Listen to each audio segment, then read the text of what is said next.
أعوذ بالله من الشيطان الرجيم بسم الله الرحمن الرحيم ولا تحسبن الله غافلا عما يعمل الظالمون صدق الله العظيم হেফাজতে ইসলাম বাংলাদেশ রংপুর শাখা কর্তৃক আয়োজিত আজকের এই মহাসম্মেলনে উপস্থিত হেফাজতে ইসলাম বাংলাদেশের সংগ্রামী মহাসচিব, উপস্থিত কেন্দ্রীয় নেতৃবৃন্দ, বিভাগীয় জেলা নেতৃবৃন্দ, সমবেত সংগ্রামী তৌহিদি জনতা, সংক্ষিপ্ত কয়েকটি কথা।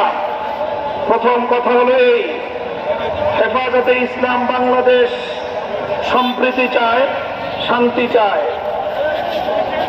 যারা বিগত সময়ে আওয়ামী লীগের পোশাক পরে আওয়ামী লীগের কর্মী হয়ে রাতের বেলায় কালনাগিনী হয়ে সংখ্যালঘুদেরকে ছোবল মেরেছিল, দিনের বেলায় ওঝা হয়ে ঝাড়তে এসেছিল, 5ই আগস্টের পর আওয়ামী লীগের সেই সংখ্যালঘু নির্যাতনের নাটক বন্ধ হয়ে গিয়েছে। এজন্য হেফাজতে ইসলাম বাংলাদেশ ঐতিহাসিক দায়িত্ব আর কর্তব্য পালন করেছে। হেফাজতে ইসলাম বাংলাদেশ সম্প্রীতির বাংলাদেশ চায়।